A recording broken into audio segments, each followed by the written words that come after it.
ہاں سر، یہ صحیح ہے. جدید صدیوں میں جب میں نہیں کہتا کہ برا ہوا ہے، مذہب کی حکمرانی کا دور جو اتنا کچھ خوشایند نہیں رہا ہے، اور میں اب یہ بھی نہیں کہہ رہا کہ جب سیکولرزم کی حکمرانی کا دور آیا ہے تو یہ بہت خوشایند ہے. میرا خیال ہے کہ سرمائے کو اخلاقی جو بنیادیں ہیں، یعنی سرمائے کے تصرفات اخلاقی بنیادیں دینے کی ضرورت تھی جو پوری نہیں ہو سکی. اور اب ہمارے دور میں سرمایہ داری کا جو نظام ہے وہ نظریے کا معادل، میں نہیں کہتا کہ نئے ملک ہے، معادل بن کر کے، یعنی اس کا برابر بن کر کے سامنے آ گیا. تو سر اس کی وجوہ بھی ہے، کیونکہ اب معاشروں کی جو تشکیل ہے وہ روایتی نہیں ہے.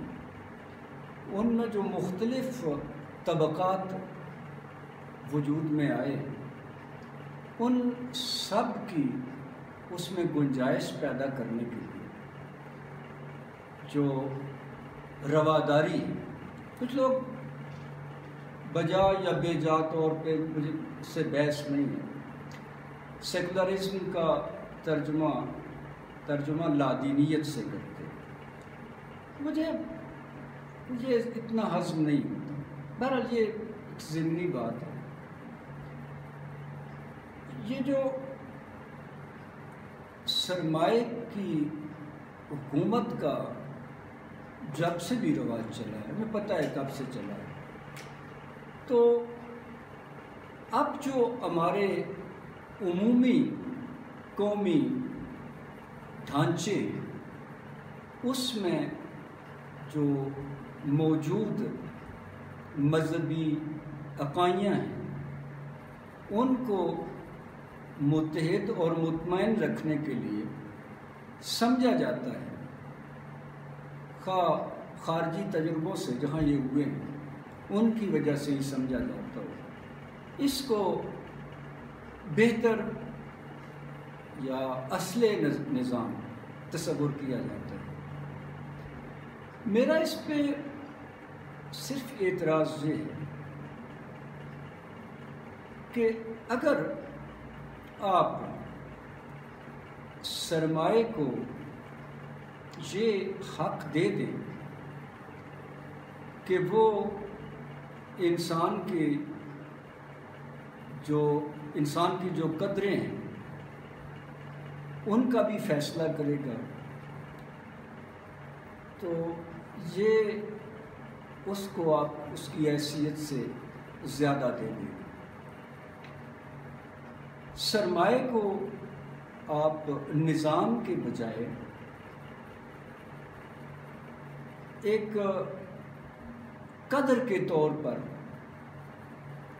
اس طرح سے رکھیں کہ یہ انسان پر اثر انداز ہونے کے بجائے اور انسانی اجتماع پر اثر انداز ہونے کے بجائے انسان کے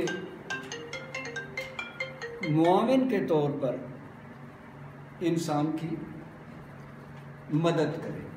تو یہ سرمائے کی صحیح جگہ بھی بنتی ہے.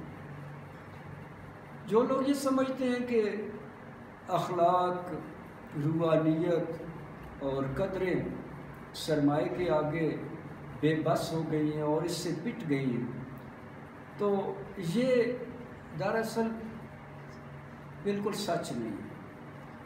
سچ وہی ہے جو مولانا کے شعر ہے کہ اور وہ تاریخی عوامل ہیں. اور آج کی جو عالمی سیاسی صورتحال ہے، ہمیں پتہ ہے طاقت کے مراکز کہاں ہیں اور وہ دنیا کو کس طرح کا بنانا چاہتے ہیں اور کس طرح کی دنیا چلانا چاہتے ہیں. تو ہم مان لیتے ہیں کہ یہ ایک نظریہ بھی ہے، اور یہ نظریہ انسان کے لیے قابل برداشت اور قابل قبول بنانے کا ہے.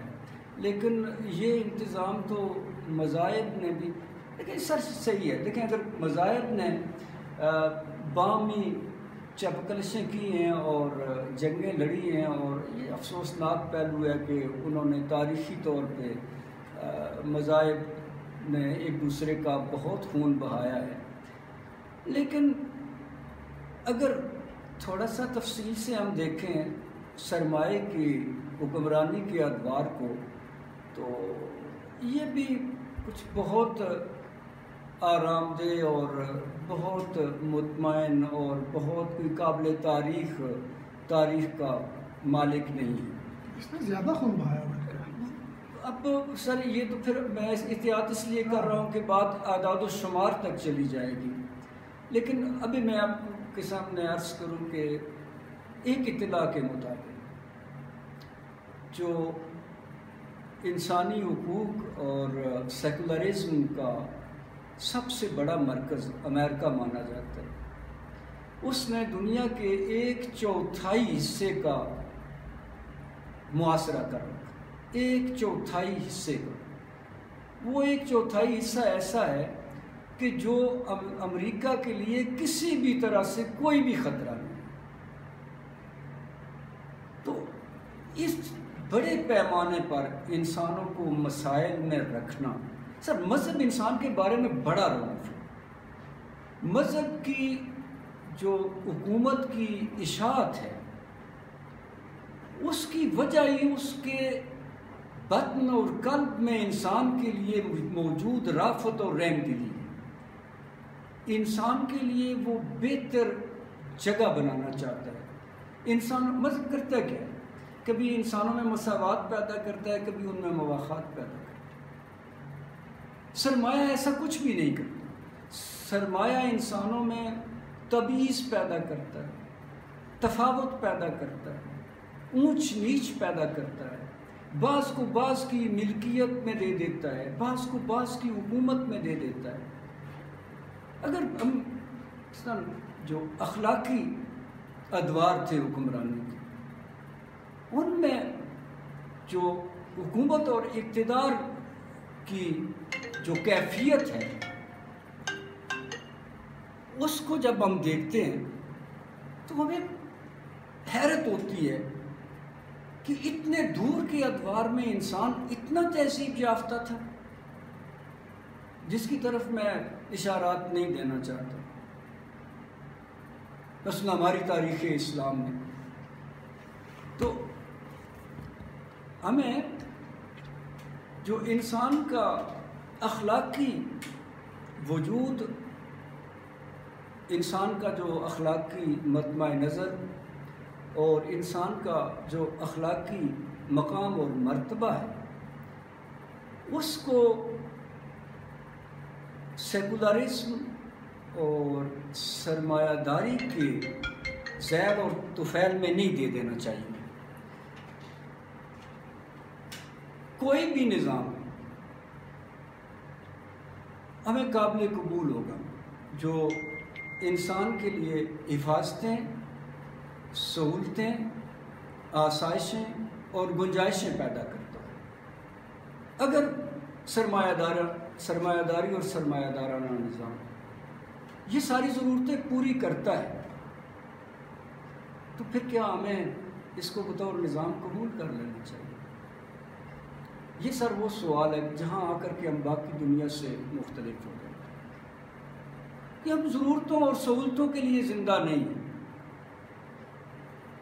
تو منزل موقع بریوست مولانا روم کہتے ہیں، کیونکہ سر لیکن سرمایہ کی نگرانی کی حدود ہے، اور جو ہمارے پاس روحانی اعتبار ہے، ان میں نگرانی کی اور مواظبت کی اور سرپرستی کی اور کفالت کی جو حدود ہیں وہ لامحدود ہیں۔ تو میرے جیسا آدمی جو ایک ایسے سست دور میں پلا بڑا اور بڑا ہوا، سر ہر کسی کو اپنی میعاد اور اپنی آغوش کا لمس یاد ہوتا ہے. ویسے اگر مجھے وہ لمس یاد ہو اور میں اپنے عہد کے جو اعتبار ہیں ان کے تضادات سے مانوس نہ ہو سکوں تو میری مذمت بھی نہیں ہونی چاہیے اگر آپ سیکولر ہیں. بدقسمتی یہ ہے کہ سیکولر جو ہے وہ میرے ان مقامات کو جن کے ساتھ میں مانوس ہوں ان کے ساتھ وہ ٹھٹھا کرتا ہے، اس کا وہ کوب بتاتا ہے، اس کی کباط بتاتا ہے، اور اس وقت مجھے وہ بہت برا لگتا ہے. سر میں نے بتایا میں کسی مزدور پر افسوس نہیں کرتا، اس لیے کہ اس کے پاس میں دیکھتا ہوں جب اس کو دیہڑی لگ جاتی ہے جتنی بھی محنت کرنی پڑے وہ خوش ہوتا ہے. اس کا خواب بھی اتنا ہے. سر جو لوگ خواب بہت دیکھتے ہیں وہ خراب بہت ہوتے ہیں. یہ سرمایہ داری جو ہمیں خواب دکھا رہی ہے یہ ہمیں خراب بھی بہت کر رہی ہے. اس نے ہمارا جو تناسب ہے اس کو بگاڑ دیا. اس نے جو ہماری انسانی طبعی رافت تھی اس کا جنازہ نکال دیا. صرف اس بنیاد پر کہ ایک شخص کے پاس مال ہے اور دوسرے کے پاس مال نہیں ہے، اور ایک شخص کا اعزاز ہے اور دوسرے کا اعزاز نہیں ہے. سر اگر پیسے کی بنیاد پہ، مال اور ملکیت کی بنیاد پہ، طاقت اور منصب کی بنیاد پہ اگر کسی کو آپ رفعت دیتے ہیں، برتری دیتے ہیں اور آپ اس کی حالت موجود پہ رش کرتے ہیں تو میں آپ سے کہتا ہوں کہ آپ سمجھتے ہیں کہ آپ مہذب ہیں تو افریقہ کے جنگلوں میں چرنے والا وہ سانڈ جہاں چارہ بھی بہت ہے، جہاں سبزہ بھی بہت ہے اور جہاں پانی بھی بہت ہے، وہ کسی سائے میں بیٹھا جگالی کرتا ہوا سانڈ اپنے آپ کو اپنے تن و توش کی تازگی اور مضبوطی کی وجہ سے مہذب کہہ سکتا ہے. آپ نے یہی کیا ہے نا، آپ کے جسم پھیل گئے اور ذہن سکڑ گئے. سرمایہ نے آپ کو یہی دیا ہے. آپ یہ دولت مجھے بھی دینا چاہتے ہیں تو کیا پتہ خوشی کیا ہوتی ہے. اگر چیزوں سے خوشی ملتی ہوتی نا تو اللہ ہمیں ذہن دے کر کے نہ بھیجتا. یہ جس کو لوگ رزق کہتے ہیں نا سر، یہ تو پیروں میں ہوتا ہے. یہ سرمایہ کے پیچھے بھاگنے والے ہیں مٹی چاٹنے کے شوقین. خوشی کا اس کے ساتھ کوئی تعلق نہیں ہے. خوشی تو احساس وجود ہے. سر زندہ رہنے سے بڑی خوشی کوئی نہیں ہوتی، اور فقدان کے خوف سے بڑا خوف کوئی نہیں ہوتا، اور فقدان سے بڑا جو ہے نا نقصان کوئی نہیں.